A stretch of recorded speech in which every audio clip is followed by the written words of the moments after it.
चंद्रमा उसी जल में प्रतिबिंबित होता है जो जल शांत हो, स्थिर हो।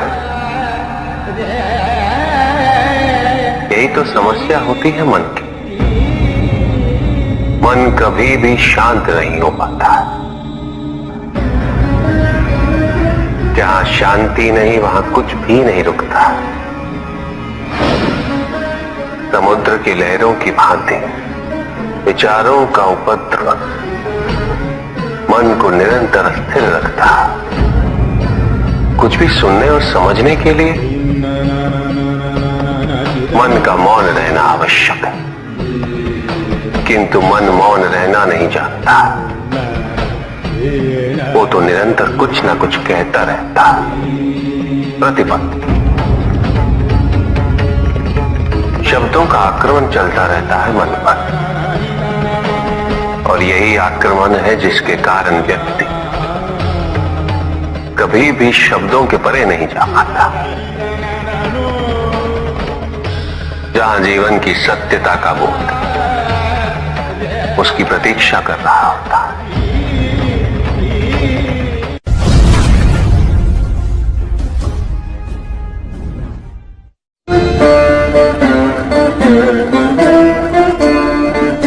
मैं वो हूं जो नहीं है,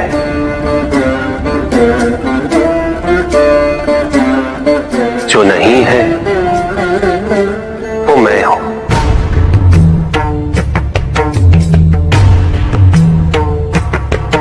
चिरकाल तक सभी को यह स्मरण रहे, जब आप में श्वास है तो मैं आप में हूं। देव देव महादेव शिवा, देव देव। और जिस क्षण आप में श्वास नहीं तब आप मुझ पे हैं। देव शिवा, देव देव महादेव।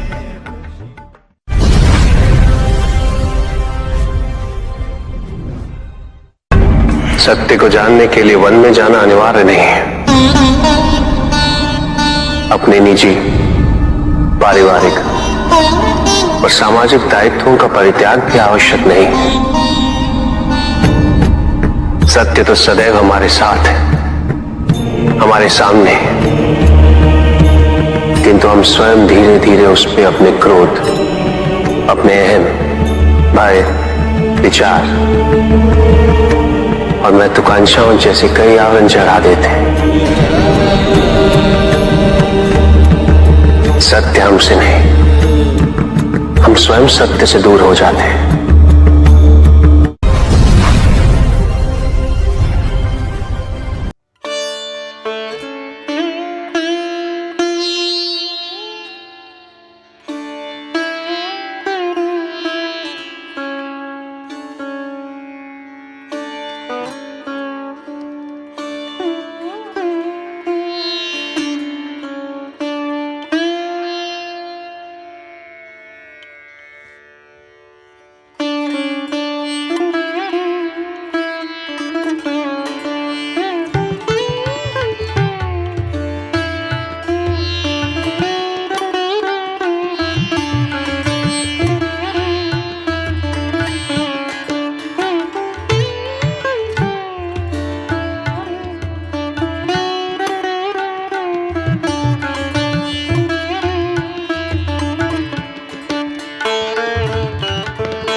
परमात्मा का है, और जो नहीं वो भी परमात्मा का ही है। इस शरीर में तुम इस सत्य से अनभिज्ञ हो, किंतु इस शरीर के पूर्व तुम्हें इस सत्य का बोध था, और इस शरीर के पश्चात भी रहेगा। प्रश्न ये है कि क्या तुम इस सत्य को अभी स्वीकार करना चाहते हो? यदि करते हो तो परिवर्तन का मार्ग स्वतः प्रदर्शित हो जाएगा। आजीवन तुम प्रत्यक्ष को ही सत्य मानते रहे, परोक्ष सदैव महत्वहीन रहा। तुम्हारे पास यही अवसर है उस भूल को सुधारने का। भक्ति हेतु यदि कुछ अनिवार्य है तो केवल भक्ति ही।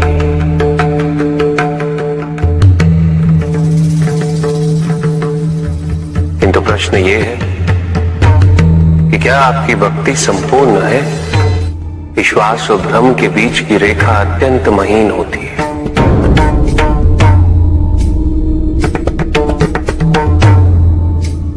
असंख्य व्यक्ति ये नहीं समझ पाते कि उनका विश्वास विश्वास है या भ्रम।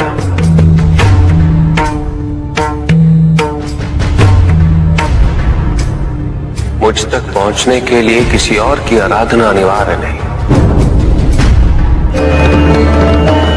मेरे सच्चे भक्त तो मुझे किसी भी रूप में पूज सकते, किसी भी रूप में प्राप्त कर सकते। ओम नमः शिवाय। पुरुष और प्रकृति एक है,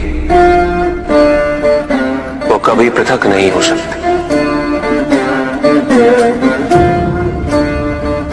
शक्ति शिव के बिना अधूरी है,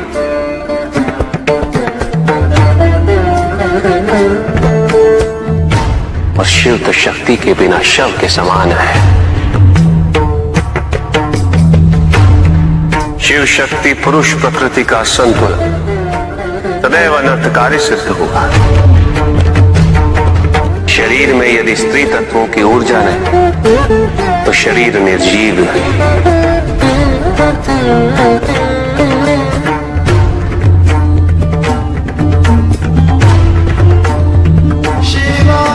शक्ति और शिव के संपूर्ण रहस्यों को समझ लेना भक्ति, ज्ञान और तपस्या की पराकाष्ठा है।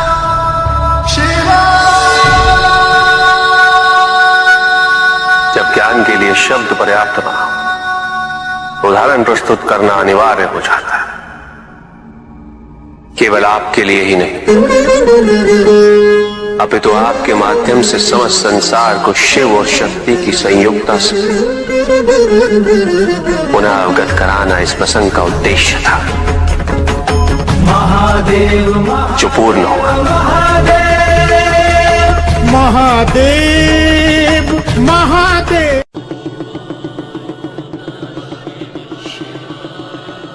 जहां न अमृत न विष, न सुख न दुख, न स्वर्ग न नरक, वही परम आनंद है। उसी परम आनंद तक की यात्रा है तुम्हारी। ये यात्रा आनंद के सानिध्य की है, ये यात्रा सानिध्य के आनंद की है। और इस यात्रा में मैं प्रतिपल तुम्हारे साथ हूं। मुझे ढूंढो मत, केवल पहचानो तुम ही मैं हूं, मैं ही तुम। हर आरंभ का मैं ही अंत हूं, और हर अंत सदैव मेरा ही आरंभ होगा। देव देव महादेव शिवा। पंडित महोदय को अपने अंतिम उत्तर का तात्पर्य बताओ।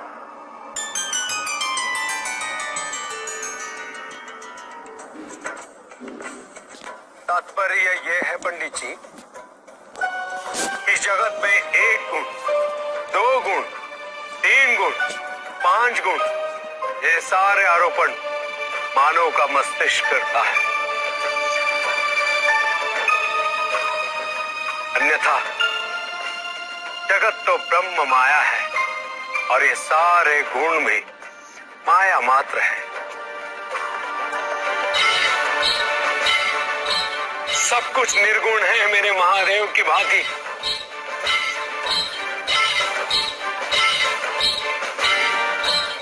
और गुण तो मात्र लीला का नाम है।